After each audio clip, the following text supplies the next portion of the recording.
Welcome one more day to Space in Armonía, a bilingual channel to discover ourselves deeply, to find our true being in the tissue of true life and divine intelligence, the tree of lives. And in this video, I'm going to keep my word, speaking about the relation of what some would consider as disabilities, dramatic situations, sufferings, diseases, and the teaching of Master Yeshua, because he taught about healing, about elevating our being in conditions of great suffering. I even found very profound passages in scripture about that. You'll find out later. And to contextualize all this, I would like to begin telling about my situation in these present moments. This is very touching to me because my sister, my dad, and I are going through a very difficult situation. 2 weeks ago, more or less, my dad was hospitalized because he fell at home. He broke 4 ribs and 2 vertebrae. Doctors also check up his brain and his lungs, and they found out that he has a severe atrophy of the frontal lobe. That's the reason why he is experiencing dementia. And his lungs are in a very bad state. He not only has emphysema, but he has also the famous illness. I don't want to mention it, but you can imagine it. Doctors say the treatment would make him sicker, and in his condition there is no point, and we agree. We decided to take him home and make his life the best that we can do. Obviously, in this situation it's very difficult. We have been living with him for 2 weeks in the hospital. In principle, the ribs heal by themselves. The vertebrae are in a very bad state and they couldn't do anything, so he has lost some motility and we have to help him walk. He also has something special to walk, but we have to walk with him because he can fall in any situation. We have to help him eat, urinate, everything. So at the moment I'm sleeping with him because during the night he urinates quite a lot and I have to help him with a bottle. And it's very difficult because we cannot sleep 7 hours long. We sleep by moments, so to say, and we don't know how long this is going to take, but we are going to do everything in our hands to help my dad live as he deserves. I think now we have to aim basically at his soul and spirit because his body is in a very difficult situation. Obviously, I do my best to project light, to do anything. We can even use modern medicine to alleviate the pain. But I think the most important is to help him heal the spirit and the soul to some extent. It's difficult because his dementia makes it hard. Sometimes he cannot reason properly, but little by little we have been accessing his soul. And this is something that has to be done, obviously, before these conditions arrive. But in the case of my dad, he was very hard-minded, and right now we are trying to make him know that he did his best to educate us, to give us the best. He obviously feels pain for the loss of my mom 3 years ago, and that was one of the reasons why he lost motivation. And right now, all we can do is accompany, making him feel the love of his family, the close ones especially. And this is very touching, especially when we remember all the things that we have lived. Many memories come to mind. But I think for some of us, even though it's painful, we have the support of the Master. Yeshua spoke about accompanying those who are crossing sickness, those who are weak, and he said many important things about that. Love grows in this situation because you realize how much you love someone. In these situations, love grows much more. And that's one of the reasons why we experience suffering. Suffering in all the conditions possible, even handicaps. This is something very hard to digest for many people because the immediate reaction is to reject suffering, pain, difficult situations as if they were a curse. But we rarely realize how much love we can get out of all this. And I'm listening now to a girl which is autistic. She lives in the lower ground of the building and she shouts a lot. It must be very difficult for her parents. She obviously was born with that condition and her autism is very severe. There are severe autisms and mild autisms, as you know. And that's, for instance, a very difficult situation for her parents because they have to learn a different way of looking at things. And this is the reason why I'm speaking about all this. Because regardless of what you are living right now, an illness, a handicap, a dramatic situation, there is always a possibility of elevating our experience, our soul, realizing that there are three basic types of suffering. There is unnecessary suffering when we reject painful conditions. We add more suffering to the suffering which is inherent to life. Then we can speak about voluntary suffering. We have an aim in our mind, we make efforts, we suffer a little bit, and we accomplish the aim, going through whatever we want to go through because we want something. This is the case of athletes, people struggling to get a better job, anything. That's part of life as well. But then we have intentional suffering. This is something that was taught by Mr. Gurdjieff. He explained that when you are living conditions that you cannot avoid, such as the heavy disease of someone in your family, you suffer a lot, you cannot escape, but you cannot reject it if you want to grow. You have to face it consciously. And when you live suffering with conscience, this becomes a purifying fire that makes your soul evolve. And I think all this is behind some of the things Master Yeshu taught. Remember the passage in which the apostles asked Master Yeshu if a blind man had been born blind because he had sinned or because his parents had sinned. And the Master said that none of those, because that man had been born blind to fulfill the works of the divine, so that the works of the divine could be accomplished.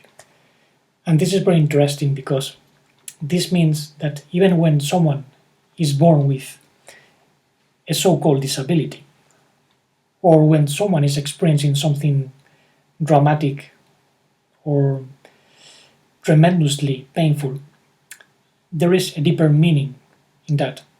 Obviously, there can be several reasons. Maybe the soul is purifying something through the way of suffering, because that soul maybe made a short circuit in a previous existence, remember that we can inherit aspects of soul. People do not reincarnate. What comes back are aspects of the soul that must be purified. And obviously, someone can be working to elevate those conditions not because he has sinned, but because his soul decided to incarnate in those conditions to perform some important task. A soul can be born through a blind man to increase certain abilities of hearing and inspire compassion in others, for instance. A soul can be born through an autistic child, for instance, to elevate the compassion and love of his parents, the soul of his parents. As I said in previous videos, autistic children very often hide the souls of prophets. This is something told in Hebrew wisdom. There is even an autistic girl that was known as Anael, and she wrote a book, as I said. So, regardless of what you are living, try to find the most elevated aspect of it. Don't regard yourself as a destitute or an abandoned person, because we are not forsaken when our heart is full of love and life. The Holy One is with us, and the Holy One is suffering with us, because it's only Him who suffers. That's the big realization. When we separate our experience from the experience of the Holy One, we deprive ourselves from true life and true love and true self-recognition. This doesn't mean we are the Holy One. We are an expression of the Holy One, His branches. The tree of life, the sun, is the tissue of life. That's the expression, the face of the origin, the face of the Father. And obviously, we came to elevate something which is fallen. Obviously, here we can see people which is blind, people who cannot speak because they have severe autism, or people who cannot walk because they suffer an accident or they were born with that condition. I know the case of one of my secondary cousins. He spent most of his life in a wheelchair, and I always saw him smiling. It was amazing. He experienced muscular dystrophy. He couldn't walk, but he was always smiling, and that was a great teaching. His attitude was amazing. Obviously, when he passed away, his parents suffered a lot because they spent all their life taking care of him, and after that they lost something very important, and I noticed that they felt a big hole. And I think it's because not everyone is able to digest all these situations. This is the tragedy, because when you don't have a background with which you can digest all what is taking place, then suffering increases, and in some cases it's even unnecessary. Even though suffering can burn out bad karma. This is a fact. Now, there are several conditions which, even though they can be regarded as disabilities, they are not so. And this is one of the reasons I was speaking so much about autism, because I have been realizing more and more that within the autistic spectrum, many people have incredible abilities to sense the extrasensory world, so to say. There are mild autisms such as Asperger. I was speaking about this, the Aspies. And as I said, what some people regard as a social disability, a difficulty in interacting with others, can be a strength to focus very much on something deeper. And this is what happens with some of us. It's not that we are antisocial or that we are shy. We have difficulty in dealing with certain social situations, but we have the capacity to hyperfocalize in very important questions, such as the spiritual world, for instance, self-study, music, whatever.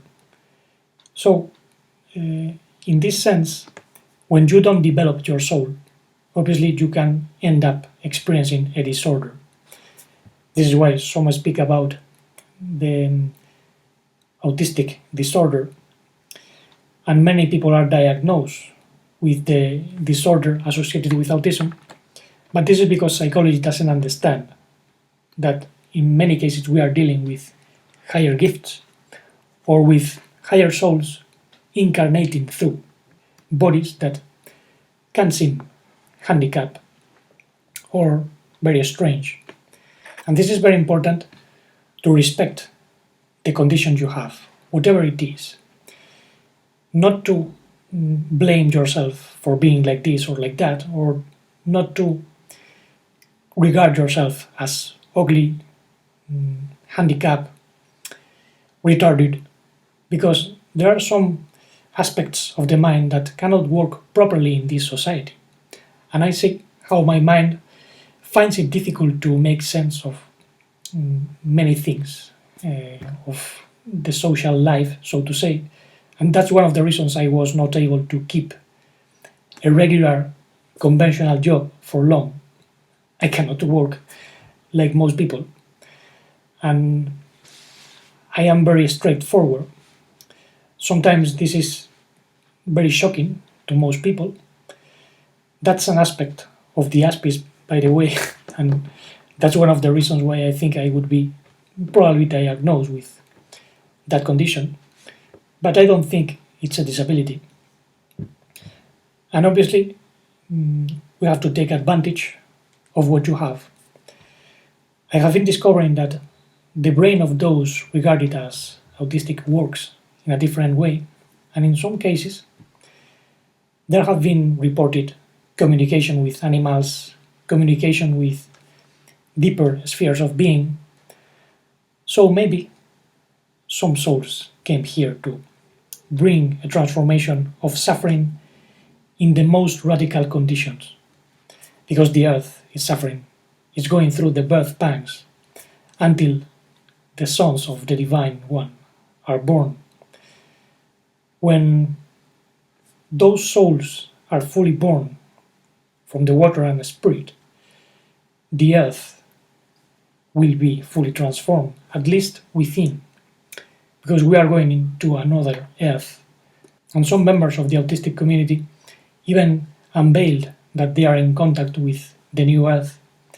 The case of Anael, which I mentioned, is very curious because she spoke about the Messianic era that we are living right now, and she spoke about how the divine is going to be bringing more and more gifts in people.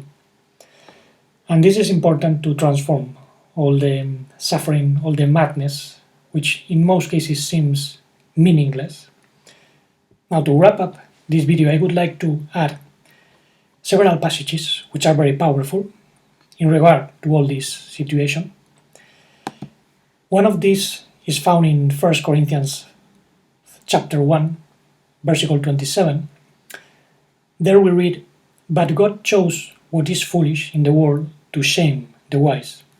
And by God I mean the Divine One, which is both the Holy Source and the manifestations, the forces, the substance, the dynamics, which in some cases can get twisted because Mother Nature can become a stepmother nature. This is something I already mentioned many times. And we are now living the curses of stepmother nature, not because she is cruel on her own, but because certain modifications were made. When someone tries to violate the dynamics of nature, nature acts as a mirror, and it turns against the one who is violating the laws of life. And this is the reason why Paul said that no one can fool God. Understanding God by the forces of divine nature in this case, And in this passage, he said that the Divine One chose the foolishness of the world, sometimes it's called the foolishness of God, to shame the wise. He chose what is weak in the world to shame the strong, and chose what is low and despised in the world, even things that are not taking place, but maybe things that you want, things that you wish, and you cannot accomplish. The Divine One uses all that for a reason, to bring to nothing things that are, so that no human being might boast in the presence of the Divine One. And because of him you are in the Anointed One of salvation, who became to us wisdom from the divine righteousness and sanctification and redemption. As it is written, let the one who boasts boast in the Holy One.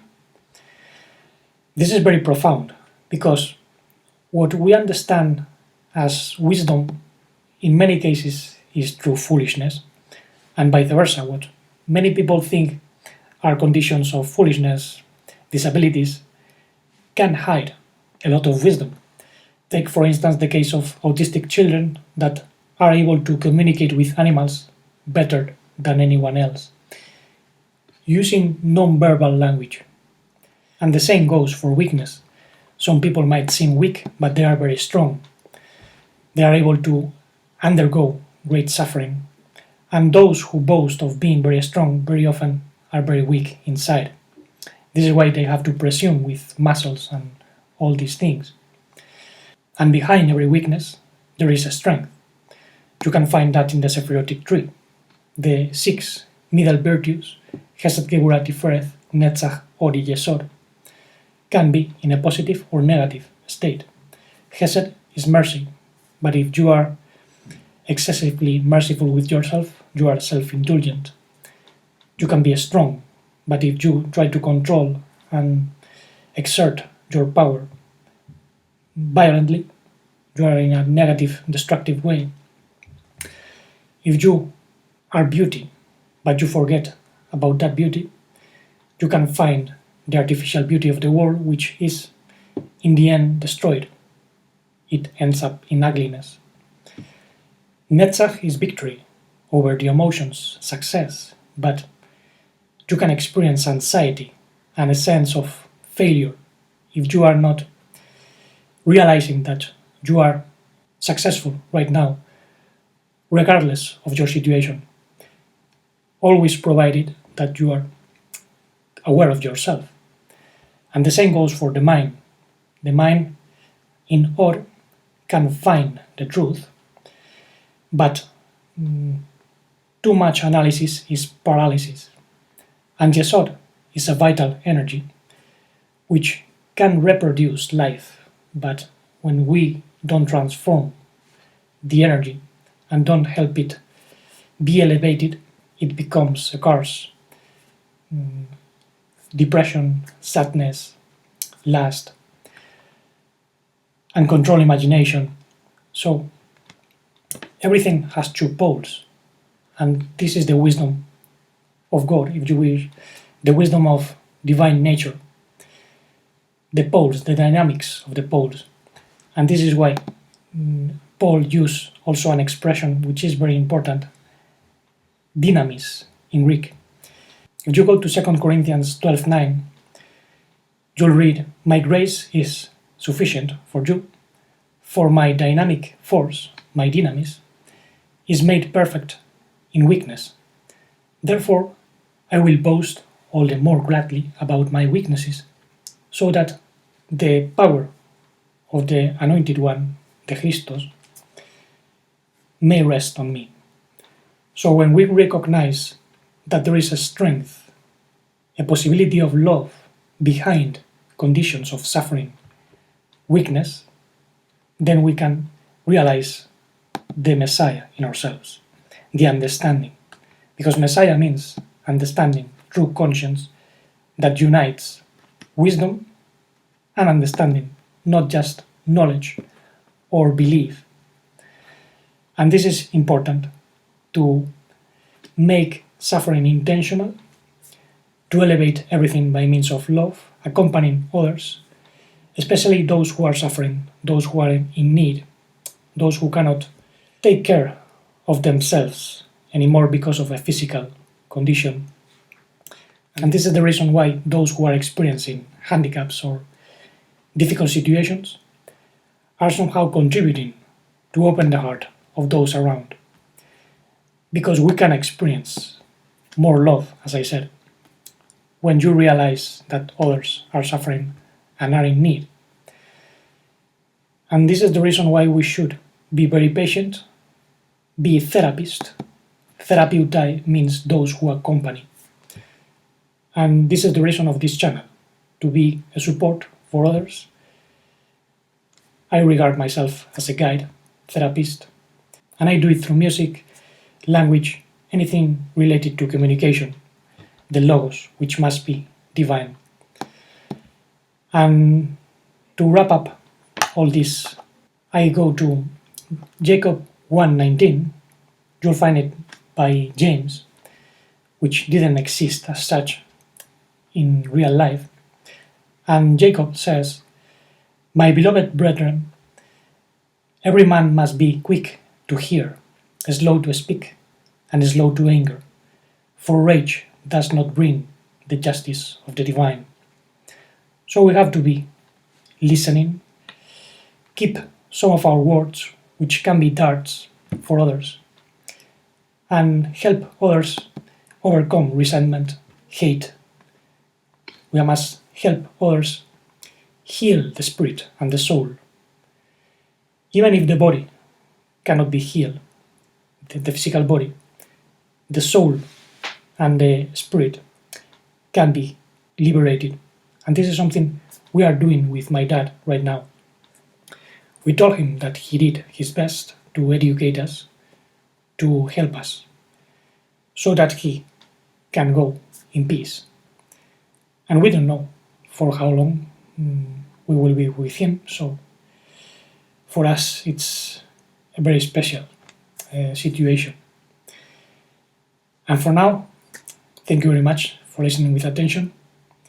In the next video, which I don't know when will be, I will try to inform deeper about what we are living. And meanwhile, let's keep liberating our minds and hearts to feel and express the infinite love and modified life, integral conscience, and deep, blissful serenity.